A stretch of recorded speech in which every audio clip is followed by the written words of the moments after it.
O policial disparou 3 tiros contra uma mulher negra. Minutos depois, o tribunal explodiu em tumulto. A tensão racial e a brutalidade policial colidiram naquele momento decisivo, criando ondas de choque que reverberaram por toda a comunidade. O que aconteceu naquele tribunal mudaria para sempre a forma como vemos o sistema de justiça. Antes de começarmos, certifique-se de se inscrever no canal e comentar de onde você está assistindo. O calor sufocante de Charlotte já se fazia presente logo nas primeiras horas da manhã. Maya Alexandria Washington ajustou a alça da bolsa no ombro enquanto observava o movimento intenso no Aeroporto Internacional de Charlotte Douglas. Aos 34 anos, a juíza federal carregava consigo a postura de quem estava habituada a comandar salas de audiência, mas hoje era apenas mais uma passageira. Propositalmente, Maya deixara sua credencial guardada na bolsa. Não por descuido, mas por escolha. Às vezes, preferia ser apenas uma cidadã comum. Seus passos firmes ecoavam pelo piso reluzente enquanto se dirigia à fila de embarque. Mesmo vestida com simplicidade, algo em sua presença chamava atenção. Talvez fosse a postura ereta, o olhar atento ou a serenidade que emanava naturalmente de seus gestos. Enquanto aguardava na fila, sentiu os olhares. Aqueles olhares. Conhecia-os bem demais. Pesavam mais que qualquer bagagem despachada naquele aeroporto. A magistrada respirou fundo, ignorando a sensação familiar de ser observada com desconfiança. Foi quando um agente da TSA se aproximou. Kevin Bradley caminhou diretamente em sua direção, ignorando outros passageiros na mesma fila. "Documentos, por favor", exigiu com uma rispidez desnecessária. Maya apresentou seu passaporte e bilhete, mantendo a compostura que anos no tribunal haviam lhe ensinado. "Preciso que me acompanhe para uma verificação adicional", anunciou o funcionário, sem explicar o motivo da abordagem. A juíza percebeu os olhares curiosos dos outros viajantes. Naquele instante, todas as sentenças que havia proferido sobre discriminação institucional materializavam-se diante de seus olhos. Agora, ela não estava protegida pela toga. "Posso perguntar o motivo desta abordagem específica?", questionou com voz calma, porém firme. Bradley pareceu incomodado com o questionamento. Suas mãos tremiam levemente enquanto segurava o radiocomunicador. "Apenas siga as instruções", insistiu o agente, visivelmente nervoso com a tranquilidade de Maya. Ela notou seu crachá e memorou o nome. Conhecia bem seus direitos e sabia que algo estava errado naquela abordagem. "Sou juíza federal e estou solicitando o motivo desta abordagem seletiva", declarou, mantendo o tom sereno. Foi como acender um fósforo perto de gasolina. O rosto de Bradley transformou-se numa máscara de pânico e preconceito. Em segundos, sacou sua arma. Os passageiros ao redor congelaram. 3 disparos ecoaram pelo saguão, rápidos e ensurdecedores. O tempo pareceu desacelerar. Maya sentiu o impacto antes da dor. Enquanto caía, viu dezenas de testemunhas horrorizadas. Naquele momento, diante de centenas de pessoas, o véu da imparcialidade institucional rasgava-se completamente, expondo a ferida aberta do racismo que ela combatia nos tribunais e que agora marcava seu próprio corpo. O sangue escorria pelo braço de Maya Alexandria Washington, enquanto ela pressionava o ferimento no ombro com a mão trêmula. A dor era lancinante, mas sua expressão permanecia firme, quase impassível. O piso frio do aeroporto contrastava com o calor que emanava de seu corpo. Ao redor, pessoas gritavam e corriam, criando um caos de sons e movimento. "Você acaba de atirar em uma juíza federal, senhor. Recomendo que guarde sua arma imediatamente." Sua voz, embora baixa, cortou o tumulto como uma lâmina precisa. O agente Kevin Bradley, ainda empunhando a arma, empalideceu. Seus olhos, antes tomados pelo medo que o levara a atirar, agora refletiam o horror da compreensão. O saguão inteiro do Aeroporto Internacional de Charlotte Douglas congelou. Os passageiros que segundos antes corriam em pânico, agora observavam a cena com uma mistura de choque e fascinação. Maya sentiu todos os olhares sobre ela, alguns de compaixão, outros de surpresa, muitos de reconhecimento tardio. Pela primeira vez em sua carreira, a juíza experimentou o peso contraditório de sua autoridade e vulnerabilidade se chocando violentamente. Afastem-se, por favor, sou médica! Uma mulher de jaleco branco furou o círculo de espectadores que se formava. A doutora Patricia Adams, médica-chefe do Carolina Medical Center, ajoelhou-se ao lado da ferida.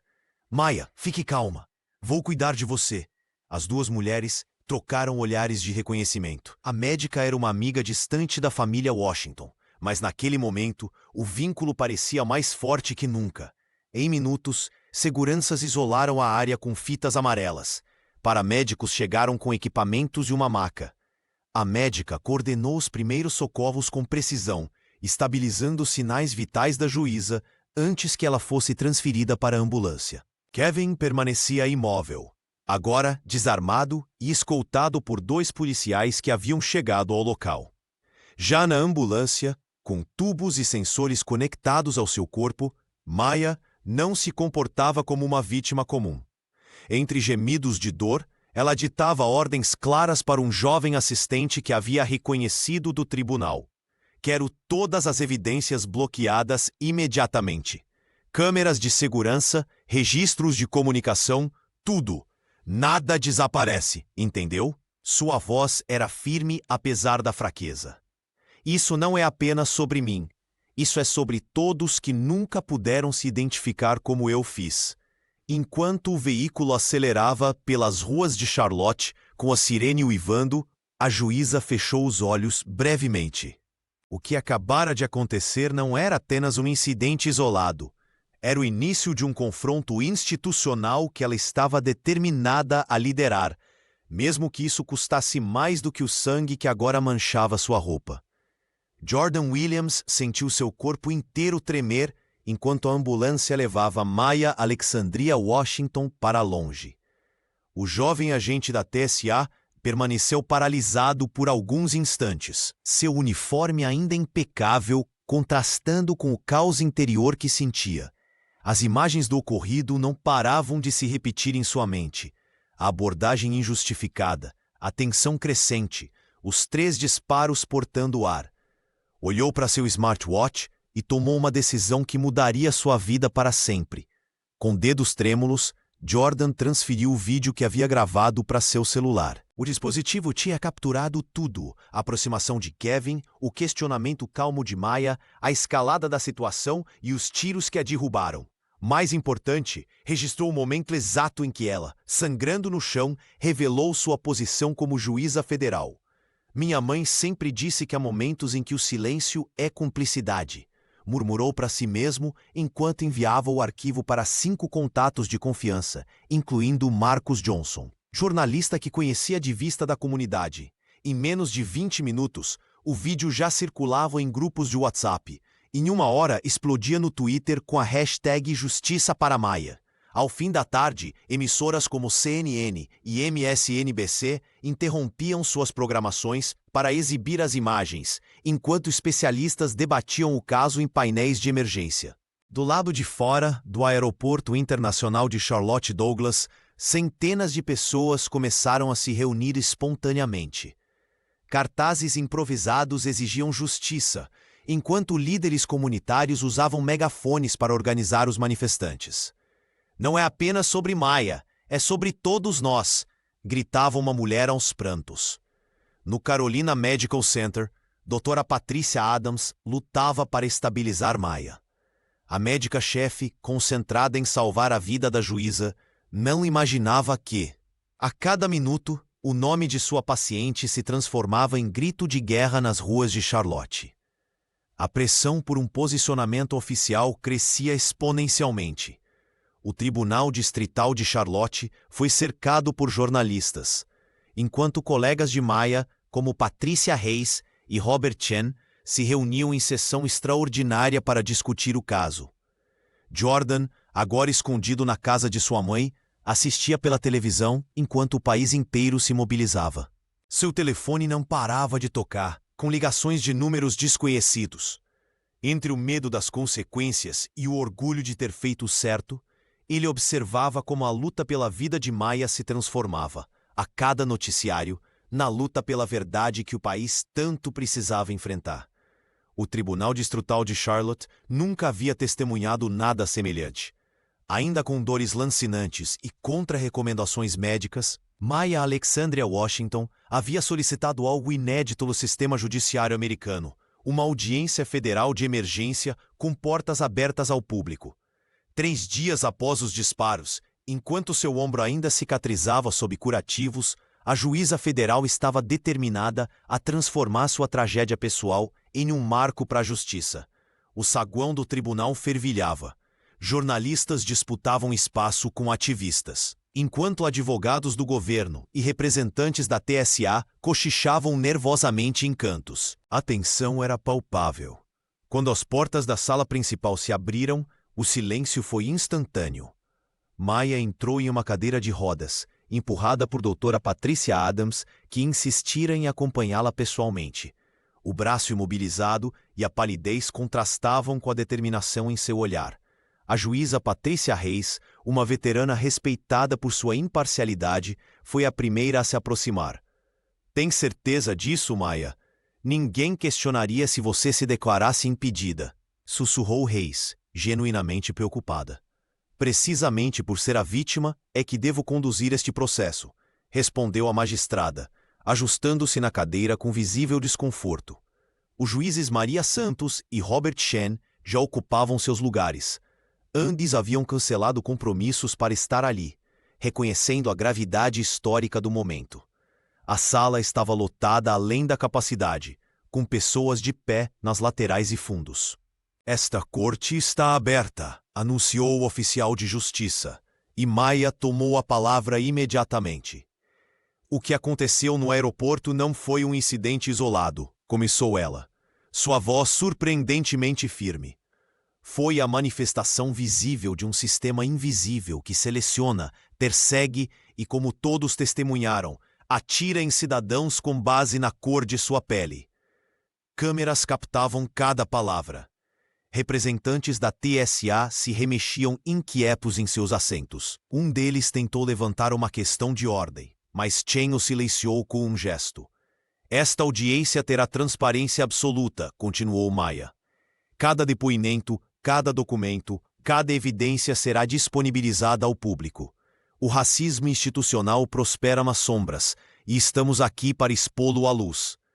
A declaração provocou murmúrios pela sala. Um advogado do governo federal levantou-se, argumentando sobre procedimentos e protocolos de segurança nacional. Senhor Daniels, interrompeu Maya, 3 projéteis atravessaram meu corpo em um aeroporto lotado. Acredito que a segurança nacional já foi comprometida, não por esta audiência, mas pela violência que a motivou. O tribunal inteiro prendeu a respiração. A juíza ajustou o microfone com sua mão boa e declarou que entrem as primeiras testemunhas. O silêncio no Tribunal Distrital de Charlotte era quase palpável quando a primeira testemunha subiu ao púlpito. Sarah Jenkins, uma professora universitária branca de 52 anos, descreveu como presenciou a abordagem a Maya Alexandria Washington naquela manhã fatídica. Eu estava na mesma fila. O agente nem olhou para minha bolsa, mas quando a senhora Washington passou, foi como se tivesse soado um alarme invisível, relatou, com a voz embargada. Não era a primeira vez que eu via isso acontecer. Um após outro, os depoimentos se acumulavam. Miguel Fernandes, empresário latino, relatou ter sido retirado da fila 3 vezes em um ano. Uma adolescente negra descreveu como sua mãe a ensinou a nunca usar capuz no aeroporto. Um idoso asiático contou sobre o constrangimento de ter seu nome repetidamente pronunciado de forma errada, seguido de revistas aleatórias. Sempre soubemos, disse Jamal Wilson, professor universitário, mas quem acreditaria em nós sem um vídeo? Sem uma juíza ferida? A tensão atingiu seu ápice quando doutora Patricia Adams tomou o lugar das testemunhas. A médica-chefe do Carolina Medical Center ajustou o microfone e olhou diretamente para os presentes. Quando a ambulância chegou com a doutora Washington, um protocolo de triagem quase a colocou em espera.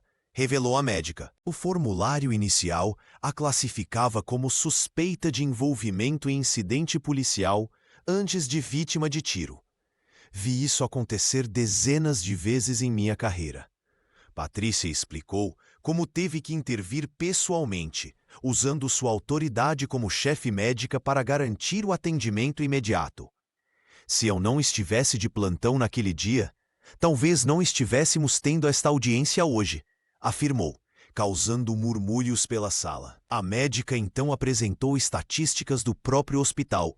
Pacientes negros e latinos baleados em confrontos com autoridades esperavam, em média, 17 minutos a mais por atendimento de emergência do que pacientes brancos em situações similares. O racismo não termina quando a ambulância chega, concluiu. É um sistema que se perpetua em cada instituição. Maia, da mesa da acusação, manteve a compostura, mas seus olhos revelavam o peso de cada palavra. Não era apenas seu caso individual sendo exposto. Era uma ferida coletiva, sangrando publicamente pela primeira vez. Quando o juiz anunciou um intervalo, o clima na sala era de catarse dolorosa. Pessoas choravam silenciosamente, outras trocavam olhares de reconhecimento. O medo que antes silenciava havia se transformado em algo novo. Uma determinação coletiva por mudança que nenhuma bala poderia deter. O silêncio tomou conta do Tribunal Distrital de Charlotte quando Jordan Williams foi chamado para depor. O jovem agente da TSA ajeitou a gravata, respirou fundo e caminhou até o centro da sala com passos hesitantes, mas determinados. Seus olhos encontraram brevemente os de Maya Alexandria Washington, que assentiu discretamente, transmitindo uma confiança silenciosa. Meritíssimos! Começou ele, a voz inicialmente trêmula, ganhando firmeza. Além do vídeo que gravei no dia do incidente, tenho algo mais a apresentar. Jordan retirou do bolso um pequeno dispositivo de armazenamento. Este pendrive contém 6 meses de registros que coletei durante meu trabalho na agência. A defesa da TSA levantou-se imediatamente em protesto, mas foi silenciada quando o juiz Robert Chen autorizou a apresentação do material. Na tela principal do tribunal, surgiram dezenas de vídeos, áudios de treinamentos internos e memorandos confidenciais.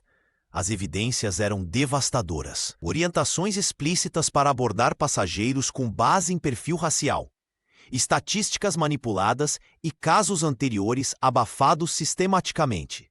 Este documento, explicou o jovem apontando para um memorando datado de 3 meses antes, instrui agentes a usar códigos específicos para justificar abordagens a passageiros negros e latinos sem levantar suspeitas de discriminação.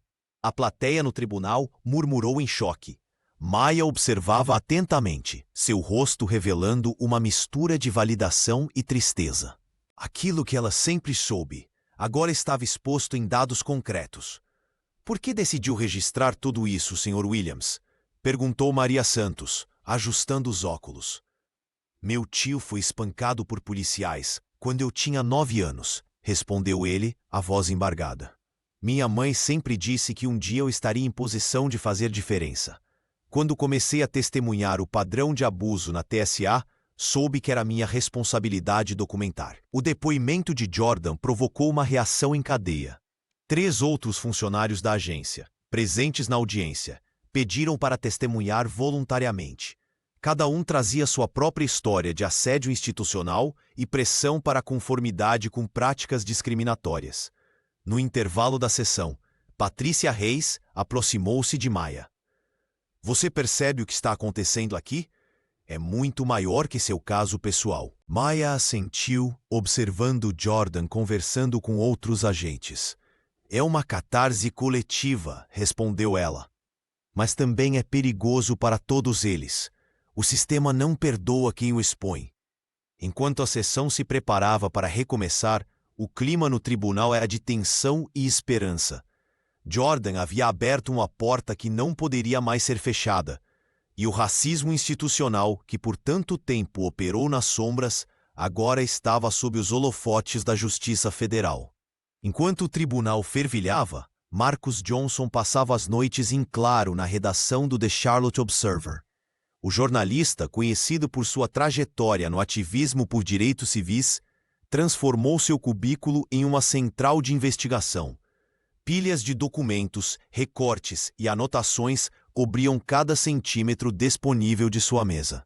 Não é possível que isso tenha acontecido apenas com a juíza Washington, murmurava enquanto cruzava dados de denúncias arquivadas. Marcus conseguiu acesso a registros internos da TSA através de 3 ex-funcionários que, inspirados pela coragem de Jordan Williams, decidiram quebrar o silêncio. Os números eram alarmantes. Em Charlotte, passageiros negros tinham 5 vezes mais chances de serem abordados do que brancos com comportamentos idênticos. O jornalista compilou depoimentos de 27 vítimas que nunca tiveram voz. Professores universitários, médicos, advogados, todos com histórias semelhantes à de Maya. "Estou indo mais fundo", avisou a sua editora-chefe, que hesitou antes de autorizar recursos adicionais para a investigação. O risco era grande, mas a história maior ainda. Na manhã seguinte, Marcus visitou o Carolina Medical Center, onde Dr. Patricia Adams lhe forneceu, sob anonimato, dados estatísticos sobre atendimentos a vítimas de violência policial. O caso da Maya não é isolado, apenas é o primeiro em que a vítima tem poder institucional para revidar, confirmou a médica. Quando a reportagem de capa finalmente foi publicada, o impacto foi imediato. O padrão da suspeita, como o racismo institucional transforma aeroportos em zonas de perigo para negros. Não apenas narrava o caso de Maya Alexandria Washington, mas o contextualizava em uma década de omissões deliberadas. O telefone de Marcus não parou de tocar.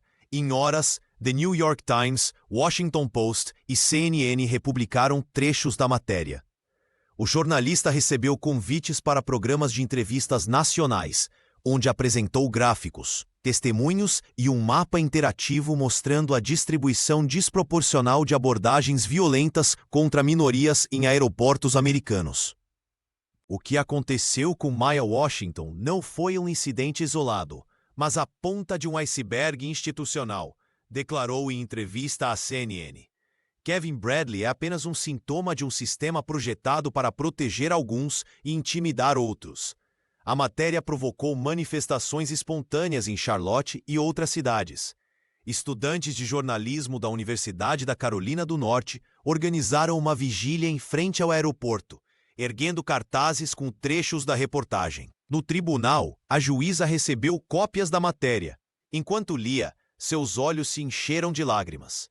Não era mais apenas sua dor pessoal, era a dor coletiva finalmente exposta. Maya entendeu que, graças ao trabalho de Marcus, o país não poderia mais fingir não ver. 48 horas após o incidente, a Administração de Segurança de Transportes já havia montado sua estratégia defensiva. Maya Alexandria Washington, ainda se recuperando no Carolina Medical Center, recebeu de sua equipe jurídica a notícia que confirmava suas suspeitas. A TSA estava tentando apagar rastros. Um funcionário do setor de tecnologia, que preferiu permanecer anônimo, encaminhou para Jordan Williams uma sequência de e-mails trocados entre diretores regionais. As mensagens eram claras: eliminem qualquer registro de câmeras do setor B antes que a mídia solicite acesso. Outro comunicado ordenava: revisem os protocolos de abordagem. Qualquer menção a perfil racial deve ser removida imediatamente dos manuais. Jordan tremeu ao ler aquelas palavras. Com as mãos suadas, encaminhou tudo para Maya e Marcus Johnson. O jornalista, reconhecendo a gravidade da situação, publicou uma matéria exclusiva no The Charlotte Observer, que caiu como uma bomba na opinião pública. "Não podemos confiar na investigação interna da própria agência", declarou a juíza, ainda com o braço imobilizado.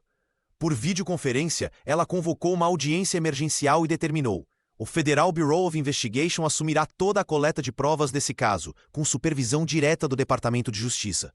Enquanto isso, nos corredores da TSA, o pânico se instalava. Funcionários começaram a temer represálias caso se mantivessem em silêncio. 3 agentes que trabalhavam com Kevin Bradley no dia do incidente procuraram a Promotoria Federal. oferecendo depoimento sobre as práticas discriminatórias que presenciavam diariamente. Doutora Patricia Adams, visitando Maya no hospital, comentou indignada. Eles realmente achavam que poderiam abafar o caso de uma juíza federal? A arrogância institucional é assustadora. O escândalo crescia exponencialmente. A cada tentativa de contenção da TSA, surgiam novas provas incriminatórias.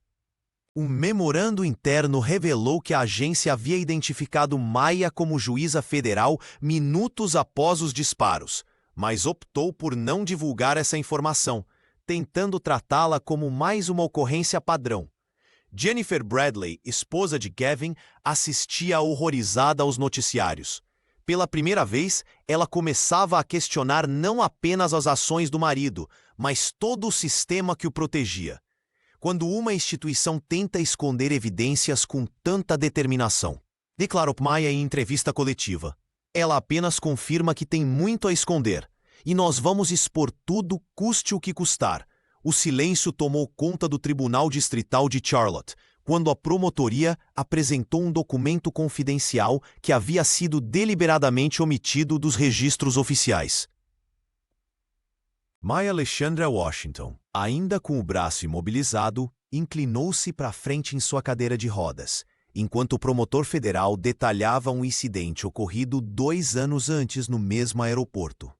Kevin Bradley já havia apontado sua arma para um pai latino que apenas questionou por que sua família estava sendo revistada, anunciou o promotor, mostrando fotos do incidente anterior. O caso foi abafado, a vítima intimidada a não prestar queixa e o relatório convenientemente arquivado. Os murmúrios cresceram na sala quando a ficha completa de Bradley revelou outras 3 ocorrências de uso excessivo de força, todas envolvendo pessoas negras ou latinas. O agente, que até então mantinha a postura desafiadora, encolheu-se visivelmente em sua cadeira. Sua defesa tentou argumentar que os incidentes anteriores não tinham relevância para o caso atual, mas a juíza Patrícia Reis foi incisiva ao negar a objeção. Este não é um caso isolado, mas um padrão sistemático, declarou Maya, sua voz firme ecoando pelo tribunal. Quantas outras vítimas foram silenciadas antes que uma juíza federal fosse baleada? O momento mais impactante veio quando Jennifer Bradley subiu ao púlpito para testemunhar. A esposa do agente, visivelmente abalada, retorcia as mãos enquanto respondia às perguntas da promotoria. Eu nunca imaginei que Kevin pudesse fazer algo assim, disse ela, lágrimas escorrendo pelo rosto.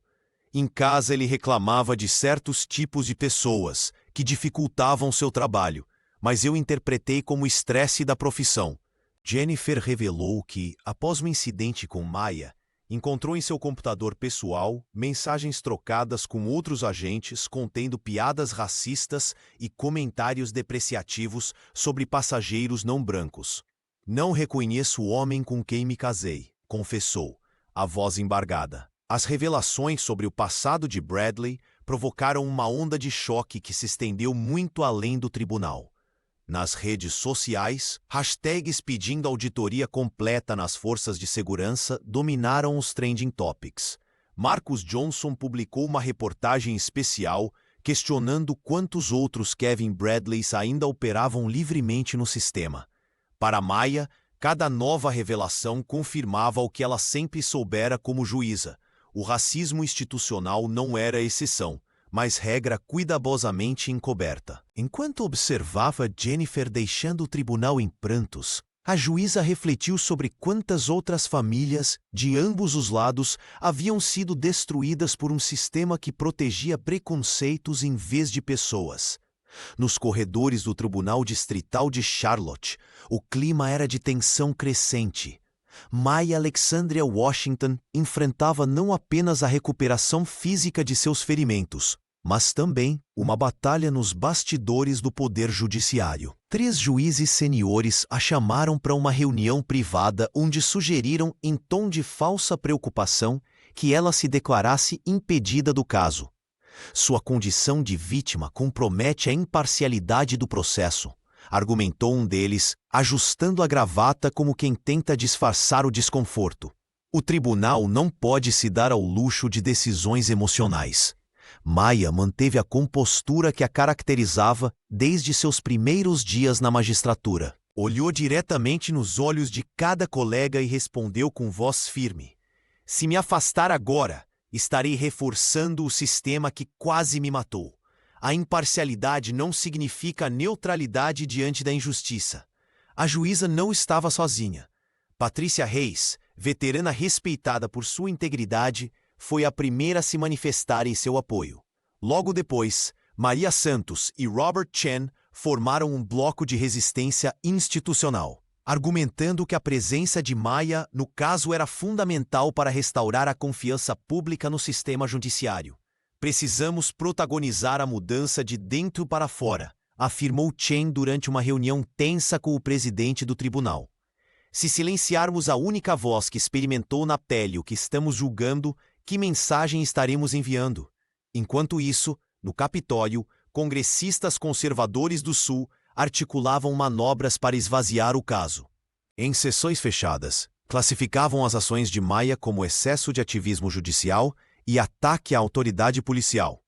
Documentos internos, posteriormente vazados para Marcus Johnson, revelavam tentativas de pressionar o Departamento de Justiça a intervir no processo. Mas nas ruas, a história era outra. A cada tentativa de silenciamento institucional, a mobilização popular crescia. Em Atlanta, mais de 5.000 pessoas marcharam pacificamente exibindo cartazes com o rosto da magistrada. Em Washington, estudantes de direito organizaram um protesto silencioso em frente à Suprema Corte, todos vestindo togas negras com faixas vermelhas no ombro, simbolizando o ferimento de Maia. Em Charlotte, as vigílias nas igrejas se tornavam cada vez mais frequentes. O reverendo Marcus Williams, figura respeitada na comunidade negra local, transformou seu púlpito em plataforma de resistência pacífica. O que aconteceu com a juíza Washington não é apenas um caso judicial, mas um chamado à consciência nacional, declarou ele para uma igreja lotada, onde pessoas de diferentes credos e cores se reuniam em solidariedade. Maia, observando a mobilização crescente, confessou a Patrícia Reis: "Nunca imaginei que minha dor individual pudesse catalisar tanta coragem coletiva." A veterana sorriu e respondeu: "Não é sua dor que os move, Maia. É sua recusa em se curvar diante dela." O silêncio tomou conta do Tribunal Distrital de Charlotte, quando o perito forense subiu ao púlpito. Com voz firme e precisa, ele apresentou o laudo balístico que desmontava completamente a versão de Kevin Bradley. Segundo a análise, os 3 disparos não foram acidentais, mas sim efetuados com a arma em posição estável e em trajetória direta. A juíza Washington sobreviveu por meros 2 centímetros, explicou o especialista, projetando imagens que faziam os presentes prenderem a respiração. O projétil passou a poucos milímetros da artéria subclávia. Caso tivesse atingido este ponto, o sangramento seria fatal em questões de minutos. Maia Alexandria Washington manteve o olhar fixo durante toda a apresentação. A mulher, que há dias pressionava o ferimento no aeroporto, agora enfrentava, com dignidade inabalável, a confirmação científica de que quase perdera a vida por puro preconceito. A defesa de Kevin tentou argumentar sobre estresse situacional e falha no treinamento, mas as evidências eram esmagadoras. As imagens do smartwatch de Jordan Williams, sincronizadas com as câmeras do aeroporto, mostravam que não houve qualquer movimento ameaçador por parte da juíza que justificasse os disparos. No entanto, a verdadeira bomba estava por vir. Marcus Johnson, com o apoio de sua recém-formada rede de jornalistas, conseguiu acesso a um áudio vazado de uma sessão de treinamento da TSA. A gravação, autenticada por 3 peritos independentes, revelou instruções codificadas para agentes. "Procurem por código amarelo e código marrom", dizia a voz no áudio, claramente se referindo a passageiros latinos e negros. "Estes perfis merecem atenção especial, mesmo sem indicadores comportamentais. Usem justificativas padrão, comportamento nervoso ou volume suspeito na bagagem." A sala do tribunal explodiu em murmúrios. Doutora Patrícia Adams, sentada próxima a Maia, apertou sua mão em solidariedade. Os juízes Patrícia Reis, Maria Santos e Robert Shen trocaram olhares de indignação. Jennifer Bradley, que acompanhava o julgamento do marido, cobriu o rosto com as mãos. Pela primeira vez, ela enxergava a extensão do problema que por anos havia ignorado em sua própria casa. Jordan Williams, agora protegido pelo Programa Federal de Denunciantes, confirmou a autenticidade do áudio. O jovem agente explicou como essas orientações eram passadas em treinamentos informais, longe dos manuais oficiais. Isso não é um caso isolado, declarou Maia, quebrando o protocolo. É um sistema inteiro construído para nos ver como ameaças. A verdade, agora exposta com todas as letras, não podia mais ser negada ou escondida. O país inteiro assistia enquanto décadas de racismo institucional eram finalmente expostas no mais alto nível da justiça americana. O tribunal estava repleto como nunca antes. Maya Alexandria Washington, sentada com o braço ainda imobilizado, sentia o peso dos olhares. Jornalistas, ativistas e curiosos lotavam cada espaço disponível, enquanto as câmeras transmitiam ao vivo para todo o país. O caso havia ultrapassado as fronteiras de Charlotte e se tornado um divisor de águas na história jurídica americana. Com a voz firme que escondia a dor física que ainda sentia, Maia invocou um dispositivo constitucional raramente utilizado: a autoridade de emergência do Tribunal Federal para situações de risco sistêmico iminente. Os juízes Patrícia Reis, Maria Santos e Robert Chen, sentados ao seu lado, trocaram olhares tensos. Este tribunal reconhece que estamos diante de uma falha estrutural que ameaça os direitos fundamentais de cidadãos americanos, declarou a magistrada. Enquanto o silêncio tomava conta da sala. O que aconteceu comigo não é um caso isolado, mas a ponta visível de um iceberg de discriminação institucionalizada. A juíza abriu uma pasta de documentos e ajustou o microfone. As evidências coletadas por Jordan Williams e as reportagens de Marcus Johnson haviam construído um caso irrefutável. O rosto de Kevin Bradley, projetado brevemente na tela do tribunal, parecia agora um símbolo de um sistema falho, não apenas de um homem. Por autoridade deste tribunal, decreto a reforma imediata dos protocolos da TSA em todo o território nacional, anunciou Maia, provocando murmúrios pela sala. Ficam proibidas, a partir deste momento, abordagens baseadas em perfil racial, étnico ou religioso em todos os aeroportos americanos. A decisão ia além, determinava auditoria independente em todas as unidades da TSA, treinamento obrigatório sobre vieses inconscientes para todos os agentes e a criação de um comitê de supervisão com participação da sociedade civil. O impacto foi imediato. Representantes do governo presentes tentaram protestar, mas a decisão era não recorrível sob o dispositivo invocado. Nos corredores, doutora Patrícia Adams abraçou a amiga com cuidado para não machucar seu ombro ferido. "Você acabou de mudar o país", sussurrou a médica, com lágrimas nos olhos. Do lado de fora, manifestantes comemoravam enquanto a notícia se espalhava. Jordan, que assistia pela televisão em seu apartamento, sentiu um misto de alívio e orgulho. Seu ato de coragem havia contribuído para aquele momento histórico. Maia sabia que enfrentaria resistência. Sabia que sua carreira nunca mais seria a mesma. Mas ao olhar para as pessoas celebrando nos corredores do tribunal, teve certeza de que valera a pena.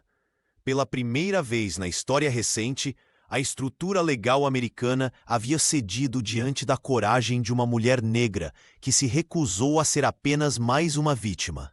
A decisão de Maya Alexandria Washington sacudiu os Estados Unidos como um terremoto, dividindo o país em duas frentes opostas.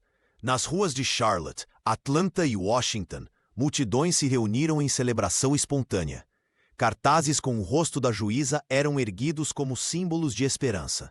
Na histórica Ebenezer Baptist Church, onde Martin Luther King Jr. havia pregado décadas antes, centenas de pessoas se reuniram em vigília, cantando hinos de libertação e justiça. O que Maia fez hoje não foi apenas por ela, mas por todos nós que já fomos parados, revistados e humilhados sem motivo. declarou o reverendo Marcus Williams durante seu sermão emocionado, enquanto lágrimas escorriam por seu rosto. Do outro lado do espectro político, a reação foi imediata e feroz.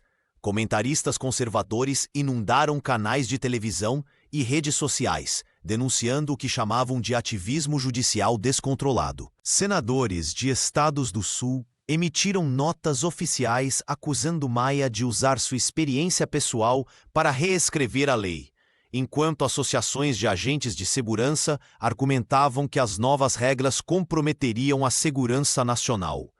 Estamos testemunhando uma juíza traumatizada tomando decisões emocionais que afetarão todo o sistema de segurança americano, declarou um porta-voz da Associação Nacional de Agentes Federais em entrevista ao The Charlotte Observer, onde Marcus Johnson continuava sua cobertura incansável do caso. A batalha chegou rapidamente à Suprema Corte, convocada em sessão extraordinária para analisar a constitucionalidade da decisão. O país inteiro prendeu a respiração enquanto os 9 juízes deliberavam. Para surpresa de analistas políticos e jurídicos, a Corte manteve a decisão de Maia por 7-2. Mais surpreendente ainda foi o voto de 2 juízes tradicionalmente conservadores, que citaram expressamente o precedente Washington como um marco na jurisprudência americana.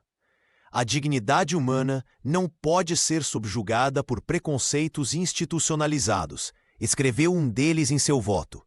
O que a juíza Washington enfrentou representa uma falha sistêmica que demanda correção imediata. Nas ruas de Charlotte, Jordan Williams assistiu à notícia com lágrimas nos olhos. O jovem agente que arriscara tudo para expor a verdade agora via sua coragem validada pela mais alta corte do país. Patrícia Reis, colega de Maia no tribunal, telefonou imediatamente para a amiga. Você fez história hoje. Não apenas para juízes negros, mas para todo o sistema de justiça americano. Enquanto isso, Jennifer Bradley observava a cobertura televisiva em silêncio, dividida entre a lealdade ao marido e a crescente compreensão de que Kevin havia sido parte de um sistema profundamente falho. A vitória judicial trouxe a Maia Alexandria Washington um sabor agridoce. Enquanto o país celebrava a reforma nos protocolos da TSA, sua vida pessoal desmoronava sob o peso da exposição pública. Mensagens de ódio inundavam seu celular, e a casa de sua mãe em Charlotte havia sido vandalizada com símbolos racistas. A juíza, que enfrentara 10 tiros com coragem inabalável, agora lutava contra o inimigo mais insidioso, o medo. Numa noite particularmente difícil, Maia sentou-se na varanda de seu apartamento, observando as luzes da cidade que tanto amava e que agora parecia estranhamente hostil. Com mãos trêmulas, discou o número familiar. Mãe, não sei se consigo continuar, confessou, deixando as lágrimas finalmente escaparem. Do outro lado da linha, a voz serena que a guiara por toda a vida respondeu. Sua avó dizia que Deus não nos dá fardos que não possamos carregar, mas também não espera que os carreguemos sozinhos. A conversa durou horas. Memórias de infância, lições da avó e orações compartilhadas restauraram algo que os tiros no aeroporto quase haviam levado: sua fé na humanidade. Ao desligar o telefone, a magistrada tomou uma decisão que surpreenderia o país inteiro. No Tribunal Distrital de Charlotte, o plenário estava lotado quando Maia entrou, caminhando sem auxílio pela primeira vez desde o atentado. Patrícia Reis e Robert Chen trocaram olhares preocupados, enquanto Maria Santos segurava discretamente um lenço. A tensão no ar era palpável quando a juíza tomou seu lugar à mesa. Este tribunal, começou ela, foi construído para servir à justiça. Mas que justiça é essa que protege apenas alguns cidadãos? Maia fez uma pausa, seus olhos percorrendo cada rosto na sala. Carrego no corpo as cicatrizes de um sistema falho, e na alma o peso de saber que milhares sofrem diariamente o que enfrentei naquele aeroporto. Com voz firme, anunciou sua renúncia. A justiça não pode ser um lugar seguro apenas para alguns. Se precisei sangrar para que o país enxergasse isso, Que minha dor seja semente para novas gerações. Deixo a toga, mas não a luta. O silêncio foi quebrado quando Patrícia Reis se levantou, seguida por cada pessoa no recinto. O aplauso ensurdecedor acompanhou Maia enquanto ela deixava o tribunal pela última vez, não como vítima, mas como arquiteta de uma revolução jurídica que apenas começava. Naquela noite, sozinha em seu apartamento, Maia finalmente chorou, não de dor ou medo, mas de alívio. Havia cumprido seu dever. A renúncia de Maia Alexandria Washington ao cargo de juíza federal surpreendeu a nação, mas quem a conhecia entendeu o significado profundo daquele gesto. Sem a toga preta que carregara com tanto orgulho, Maia agora caminhava pelas ruas de Charlotte, com uma liberdade que nunca experimentara antes. Seus passos, ainda levemente hesitantes devido aos ferimentos, a levavam a centros comunitários, igrejas e associações de bairro, onde sua voz ecoava com nova autoridade. Minha luta não terminou quando tirei a toga. Na verdade, apenas começou, declarou ela durante um encontro na Ebenezer Baptist Church, onde centenas de pessoas se reuniram para ouvi-la. A mulher que antes interpretava leis agora ajudava a reescrevê-las, trabalhando diretamente com legisladores estaduais para criar protocolos antidiscriminação nas forças de segurança. Jordan Williams observava essa transformação com admiração. Após seu corajoso testemunho, o jovem agente recebera um convite para integrar a Comissão Nacional de Direitos Civis, onde agora coordenava um programa de proteção a denunciantes em instituições federais. Seu escritório, repleto de cartas de apoio, tornara-se um santuário para funcionários públicos que, como ele, desejavam romper o silêncio. Em uma tarde chuvosa de quinta-feira, Maia e Jordan se encontraram em uma pequena cafeteria no centro de Charlotte. A ex-juíza trazia consigo um dossiê com relatos de abordagens discriminatórias em aeroportos do Texas. O funcionário da comissão, por sua vez, apresentou dados preliminares sobre reformas implementadas na Califórnia após o precedente Washington, como ficou conhecido o caso. "Você imaginou que chegaríamos tão longe?" perguntou Jordan, mexendo distraidamente seu café. Maia sorriu, tocando instintivamente o ombro onde a bala de Kevin Bradley havia deixado uma cicatriz. "Minha avó sempre dizia que a justiça é como água. Pode ser bloqueada por um tempo, mas sempre encontra um caminho." Doutora Patrícia Adams juntou-se a eles mais tarde, trazendo notícias sobre um programa piloto no Carolina Medical Center, para treinar profissionais de saúde no atendimento igualitário a vítimas de violência policial. A médica, que salvara a vida de Maia naquele dia fatídico, agora se tornara parte essencial da rede de mudança que se espalhava pelo país. Enquanto a noite caía sobre Charlotte, os três discutiam os próximos passos. Maia não usava mais a credencial de juíza, mas carregava algo muito mais poderoso: a legitimidade de quem viveu na pele a injustiça que combatia. Sua renúncia, longe de simbolizar derrota, transformara-se em um chamado à ação que inspirava milhares de pessoas comuns a acreditarem que o sistema podia sim ser transformado. O impacto da decisão de Maia Alexandria Washington ultrapassou as fronteiras de Charlotte com uma velocidade impressionante. Em menos de 2 meses, o que a imprensa apelidou de efeito Washington já provocava mudanças estruturais nos principais aeroportos americanos. Em Nova York, as autoridades aeroportuárias implementaram novos protocolos de abordagem que exigiam justificativa documentada para qualquer revista pessoal, eliminando o perfil racial como critério de suspeita. A juíza havia criado um precedente que ninguém mais poderia ignorar. Em Los Angeles, o Departamento de Segurança aprovou por unanimidade o uso obrigatório de câmeras corporais para todos os agentes federais em serviço. "O que não pode ser visto não pode ser julgado", declarou o chefe de operações do aeroporto durante coletiva de imprensa, citando indiretamente o caso de Maia. A imprensa internacional não demorou a noticiar o que chamavam de revolução silenciosa no sistema jurídico americano. O The Guardian dedicou sua capa de domingo ao caso, com uma foto da magistrada caminhando com o braço ainda em recuperação. Jornais do Canadá e da Europa destacavam como uma única mulher havia conseguido abalar estruturas centenárias de poder institucional.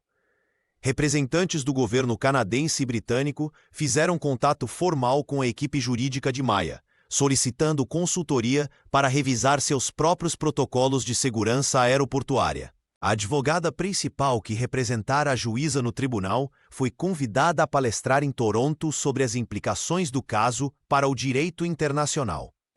Jordan Williams, agora trabalhando na Comissão Nacional de Direitos Civis, coordenava um grupo de trabalho para padronizar os novos protocolos em todo o território americano. O jovem que antes tremia ao enfrentar o sistema, agora liderava reuniões com autoridades federais, carregando sempre consigo o smartwatch que havia capturado o momento crucial. Marcus Johnson publicou uma série de reportagens no The Charlotte Observer, documentando como as mudanças estavam sendo implementadas. O jornalista entrevistou passageiros de diferentes etnias nos principais aeroportos do país, registrando a percepção de que algo fundamental havia mudado na abordagem dos agentes. O que começou como um tiro no escuro de um agente preconceituoso acabou iluminando o caminho para uma segurança mais justa, escreveu Marcus em sua coluna semanal. Maya não apenas sobreviveu aos disparos de Kevin Bradley, mas transformou sua dor em um legado que transcende fronteiras. A luta que começara em um saguão de aeroporto em Charlotte agora ecoava em corredores de poder ao redor do mundo. O que era local tornava-se global, e o nome Washington passava a simbolizar não apenas uma vítima, mas uma vitória histórica contra o racismo institucionalizado. Sob os holofotes do estúdio da CNN, Jordan Williams expirou fundo antes de contar sua história. As câmeras captavam cada expressão do jovem que, meses antes, era apenas mais um rosto anônimo no uniforme da TSA. O entrevistador perguntou o que mais havia pesado na decisão de expor o vídeo que mudou tudo. Por 3 noites não consegui dormir, confessou Jordan, ajustando nervosamente a gravata. Pensei no meu emprego, na minha carreira, nas contas para pagar. Mas então minha mãe me ligou. Ele sorriu, lembrando da conversa. Ela disse que meu tio estaria orgulhoso, e quando vi Maya Alexandria Washington naquela maca, ainda dando ordens mesmo ferida, entendi que algumas coisas são maiores que nosso medo. A entrevista viralizou instantaneamente. Comentaristas destacavam como o jovem agente havia sacrificado sua estabilidade pelo que era certo. Em menos de 24 horas, o telefone de Jordan não parava.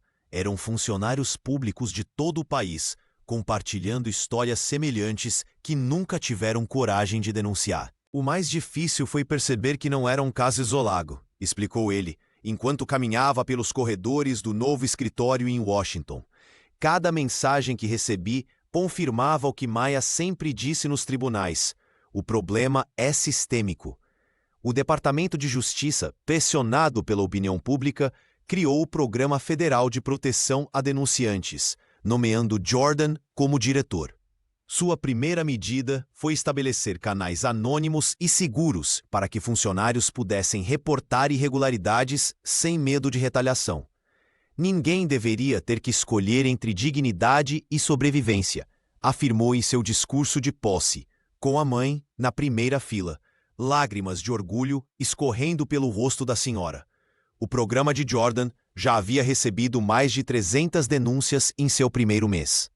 Cada caso era investigado com rigor, e os resultados começavam a aparecer em reformas institucionais por todo o país.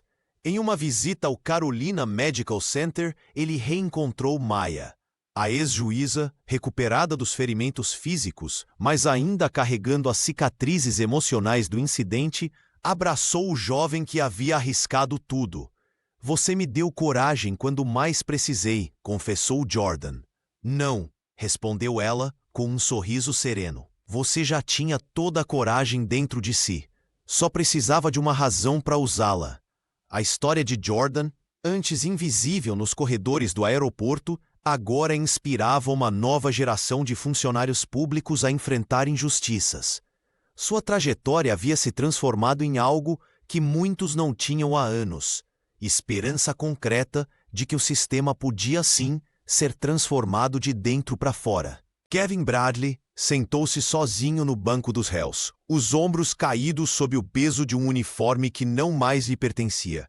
Após sua demissão sumária da TSA, o ex-agente enfrentava agora um processo criminal por tentativa de homicídio contra Maya Alexandria Washington. Enquanto o promotor detalhava cada segundo do incidente no aeroporto, Kevin mantinha o olhar fixo no chão, incapaz de encarar o júri ou as câmeras que transmitiam seu julgamento para todo o país. Fora do tribunal, a vida dos Bradley desmoronava rapidamente. Jennifer, sua esposa, encontrou-se repentinamente no centro de um furacão social. Vizinhos que antes a cumprimentavam, agora cruzavam a rua para evitá-la. "Como você não percebeu?"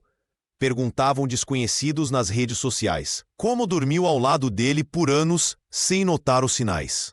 Numa noite particularmente difícil, após mais um dia de depoimentos devastadores, Jennifer confrontou o marido na cozinha silenciosa de sua casa. "Aquele homem latino que você abordou o ano passado foi a mesma coisa, não foi?" perguntou ela, segurando uma xícara de café que esfriava entre seus dedos trêmulos. Kevin tentou desviar o assunto, mas Jennifer insistiu. "Preciso entender o homem com quem me casei. Preciso saber se fechei os olhos todos esses anos." O silêncio que seguiu foi sua resposta. Na semana seguinte, Jennifer começou a frequentar um grupo de estudos sobre racismo estrutural na igreja comunitária local. Sentada entre desconhecidos, muitos deles negros e latinos, ela ouvia histórias que jamais imaginara possíveis. Histórias que seu marido havia ajudado a criar. "Nunca pensei que estaria aqui", confidenciou Jennifer, a facilitadora do grupo, após o terceiro encontro. "Mas precisa entender para não ser cúmplice." Enquanto isso, Kevin enfrentava a solidão de sua queda. Antigos colegas cortaram relações, sua aposentadoria estava comprometida e o rótulo de policial racista seguiria seu nome para sempre. Nas sessões obrigatórias com o psicólogo, começava a confrontar verdades dolorosas sobre seus preconceitos. "Eu realmente acreditava que estava apenas fazendo o meu trabalho", admitiu ele, finalmente, após semanas de negação. O caso Bradley tornou-se estudo obrigatório em academias de polícia por todo o país. Vídeos do incidente eram utilizados em treinamentos antirracismo, e o nome de Kevin transformou-se em sinônimo de viés inconsciente nas forças de segurança. Para milhares de famílias americanas, especialmente aquelas com membros nas forças policiais, a história dos Bradley provocou conversas difíceis, mas necessárias sobre privilégio e responsabilidade. Jennifer eventualmente tornou-se palestrante em programas de conscientização, compartilhando sua jornada dolorosa de despertar. "O racismo não é apenas sobre homens maus com uniformes", ela dizia em suas palestras. "É sobre todos nós que permitimos que ele continue, mesmo quando dorme ao nosso lado." Marcus Johnson observava a redação do The Charlotte Observer com um sorriso discreto. A medalha da Associação Nacional de Jornalistas repousava sobre sua mesa, ao lado da foto que capturou o momento exato em que Maya Alexandria Washington retornou ao tribunal pela primeira vez após o atentado. O jornalista jamais imaginaria que sua reportagem sobre o caso mudaria não apenas sua carreira, mas o jornalismo investigativo americano. "A verdade não tem cor, mas quem a conta faz toda a diferença", escreveu ele na abertura de sua coluna semanal, Vozes que Importam. O texto havia se tornado leitura obrigatória em faculdades de jornalismo de Charlotte a Los Angeles. Marcus usava seu espaço para destacar histórias de resistência, que, como a de Maya, poderiam ter sido silenciadas. A rede de jornalistas pela equidade, fundada por ele 3 meses após o julgamento, já contava com 200 profissionais negros e latinos.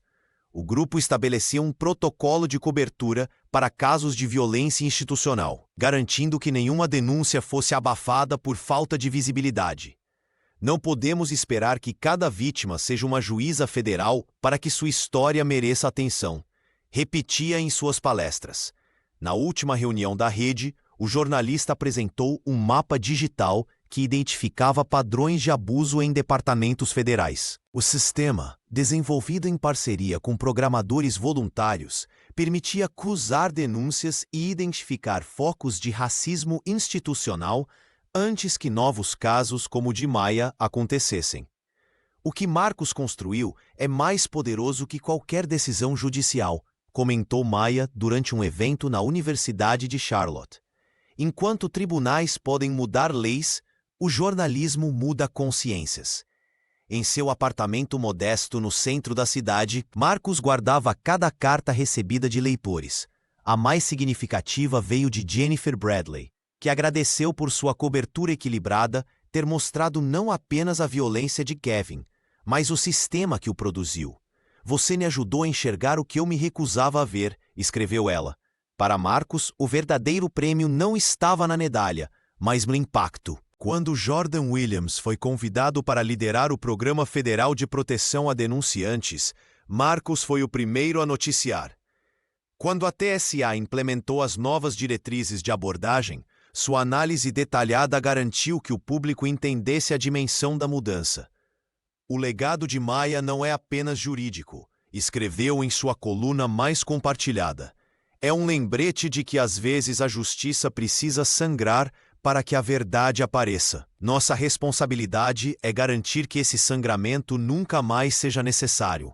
6 meses após os disparos que quase lhe tiraram a vida, Maya Alexandria Washington retornou ao Aeroporto Internacional de Charlotte Douglas. Desta vez, não havia tensão no ar. Apenas um silêncio respeitoso que logo se transformou em aplausos espontâneos. Funcionários, passageiros e até mesmo agentes da TSA se aproximaram para cumprimentá-la. Um país inteiro havia mudado, não por decreto ou imposição, mas pela coragem de uma mulher que se recusou a aceitar o silêncio como resposta.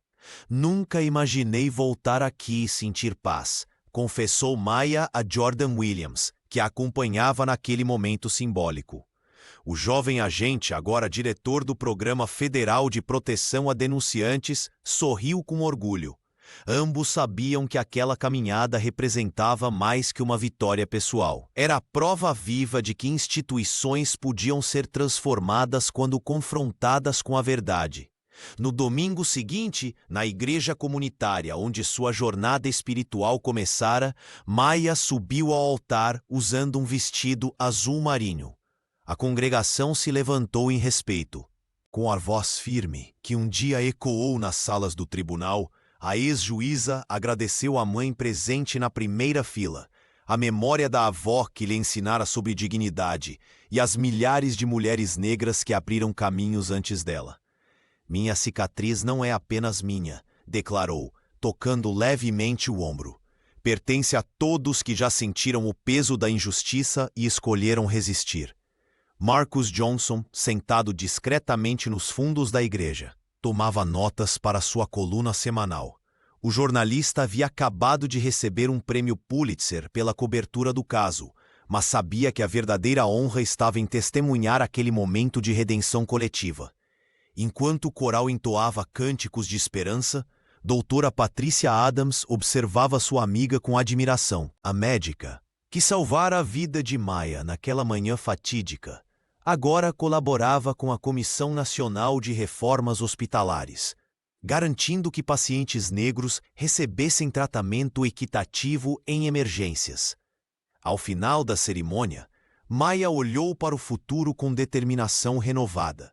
Enquanto houver injustiça, haverá luta, prometeu, sua voz ecoando pelo santuário.